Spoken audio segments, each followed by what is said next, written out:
मी पायल, तुमचं सर्वांचं recipe with पायल या चॅनलवरती तुमचं सर्वांचं मनापासून स्वागत करते। आज आपण कुरकुरीत पापलेट फ्राय करणार आहोत। पापलेट फ्राय तसं आपण वेगवेगळ्या पद्धतीने नेहमीच करत असतो, पण एकदा तुम्ही ह्या पद्धतीने पापलेट फ्राय करून बघा। पापलेट खायला तर खूप भारी लागणारच, त्यासोबत त्याचा कुरकुरीतपणा हा तुम्हाला खूप आवडेल। तर चला मग पापलेट करण्यासाठी इथे आपण पापलेट घेतलेले आहे। इथे पापलेट मी स्वच्छ कापून घेतलेले आहे आणि त्याला आतमध्ये असे कट करून घेतलेले आहे। तुम्ही इथे बघू शकतात की दोन्ही बाजूने व्यवस्थित असं पापलेटला कट लावून घ्यायचं आहे। दोन्ही बाजूने पापलेटला व्यवस्थित कट लावून घेतल्यामुळे त्याच्यामध्ये आतपर्यंत मसाला हा मुरतो। सर्वप्रथम आपण त्यामध्ये लिंबाचा रस टाकणार आहोत। लिंबाचा रस टाकल्यामुळे पापलेटला खूप छान अशी आंबट चव येते। त्याचप्रमाणे त्यामध्ये चवीप्रमाणे मीठ टाकायचं आहे, हळद, घरगुती मसाला, काश्मीरी मसाला हे सर्व मसाले त्यामध्ये टाकून घ्यायचं आहे। त्याचप्रमाणे यामध्ये आपण वाटण टाकणार आहोत। वाटण म्हणजेच आलं, लसूण आणि मिरची याचं वाटण टाकणार आहोत। मिरची आपण वाटणामध्ये सुद्धा वापरलेलं आहे, त्याचप्रमाणे इथे मसाल्याचा वापर करायचा आहे। त्याचप्रमाणे कधी पण मच्छीमध्ये मसाले वाटण टाकल्यानंतर त्यामध्ये थोडंसं तेल सुद्धा घालायचं आहे। तेल टाकल्यामुळे आपलं सगळं वाटण हे व्यवस्थित मच्छीला लागलं जाते। अशा पद्धतीने इथे मी सर्व वाटण दोन्ही बाजूने व्यवस्थित लावून घेणार आहे आणि मच्छीला कट लावून घेतले त्यामध्ये सुद्धा ते वाटण असं भरायचं आहे। तुम्ही व्हिडिओमध्ये बघू शकतात की कशा पद्धतीने मी वाटण ते कटमध्ये सुद्धा भरून घेणार आहे।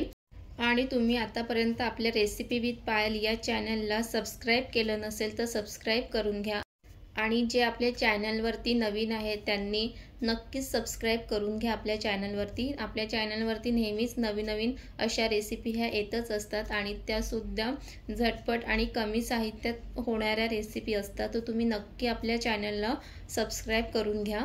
मच्छी फ्राय करणे ही खूप सोपी रेसिपी आहे, पण तुम्ही जर मच्छीला व्यवस्थित सर्व बाजूने मसाला नाही लावून घेतला तर त्या मच्छी फ्रायला काहीच चव येत नाही।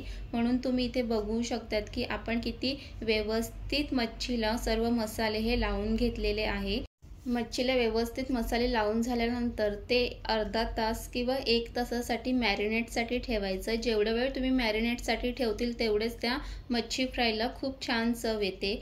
इथे मच्छीला मॅरिनेटसाठी अर्धा तास ठेवून झालेलं आहे। आता एका बाजूला गॅसवर तवा ठेवायचा आहे, त्यामध्ये तेल टाकून घ्यायचं आहे। तेल सुद्धा एका बाजूला गरम होत राहणार आहे आणि अशा पद्धतीने तेल व्यवस्थित पसरून घ्यायचं आहे। पापलेट फ्रायला कुरकुरीतपणा येण्यासाठी इथे आपण रवा वापरणार आहे, त्यामध्ये मसाला टाकणार आहोत। इथे तुम्ही घरगुती मसाला आणि थोडंसं मीठ टाकायचं आहे आणि इथे व्यवस्थित हे सर्व मिक्स करून घ्यायचं आहे।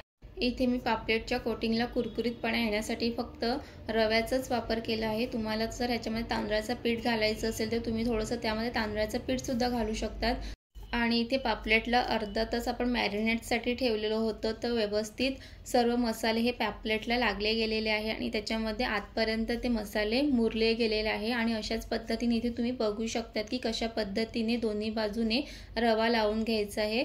रवा नुसतं त्यावरती टाकायचं नाही आहे, तर हाताने ते दाबून सुद्धा घ्यायचं आहे। तुम्ही इथे व्हिडिओमध्ये बघू शकतात की कशा पद्धतीने मी रवा हे दाबून लावत आहे। रवा व्यवस्थित दाबून लावल्यामुळे जेव्हा आपण ते तेलामध्ये टाकतो तेव्हा तो रवा नाही निघत। तशा पद्धतीने सर्व बाजूने रवा व्यवस्थित दाबून लावून घ्यायचा आहे आणि पापलेटला जो एक्स्ट्रा रवा लागलेला असेल तो सुद्धा व्यवस्थित काढून घ्यायचा आहे। आणि तुम्ही पापलेट कुरकुरीत करण्यासाठी काय त्यामध्ये वापरतात, रवा की तांदळाचं पीठ, हे नक्की कमेंट्स करून सांगा। अशा पद्धतीने इथे मी व्यवस्थित पापलेटला रवा लावून घेतलेला आहे आणि इथे तुम्ही बघू शकतात की सर्व बाजूने रवा हा व्यवस्थित लागला गेलेला आहे। आणि जेव्हा असे हे मोठे पापलेट असेल तेव्हा शक्यतो त्याला फ्राय करूनच खायचं, कारण ते खूप छान लागतात। आता इथे एका बाजूला आपलं तेल सुद्धा व्यवस्थित गरम झालेला आहे। मच्छी फ्राय करताना तेल व्यवस्थित गरम झालेला पाहिजे। जर व्यवस्थित गरम झालेलं नसेल तर मग त्यामध्ये मच्छी ही चिकटली जाते। इथे तेल गरम व्यवस्थित झालेले आहे, त्यामध्ये आता आपण पापलेट टाकलेलं आहे। पापलेट टाकल्यानंतर तेल सर्व बाजूने पसरून घ्यायचं आहे आणि त्याला असंच मंद आचेवरती 5 मिनिटासाठी ठेवायचं आहे। एका बाजूने 5 मिनिटं झाल्यानंतर पापलेटला कलथ्याच्या साहाय्याने व्यवस्थित पलटून घ्यायचं आहे। मोठे पापलेट असेल तेव्हा पलटून घेताना 2 कलथ्याचा वापर करायचा आहे। इथे एका बाजूने व्यवस्थित पापलेट हा कुरकुरीत झालेला आहे, इथे तुम्ही बघू शकता। त्याचप्रमाणे दुसऱ्या बाजूने सुद्धा 5 मिनिटं व्यवस्थित पापलेटला कुरकुरीत करून घ्यायचं आहे।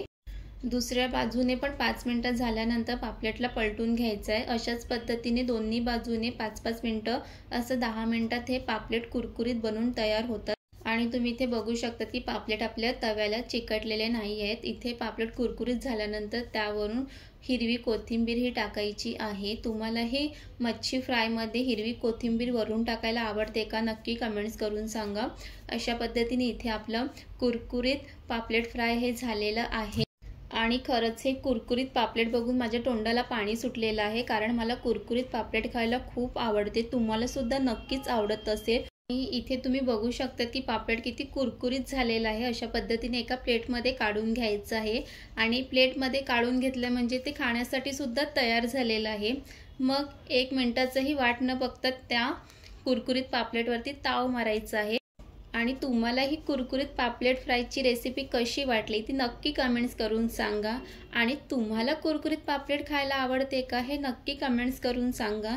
मी तर तुम्हाला माझी आवड निवड हे सांगते, तुम्ही सुद्धा कमेंट्समध्ये सांगत चला आणि आपल्या चॅनलला सबस्क्राईब करा।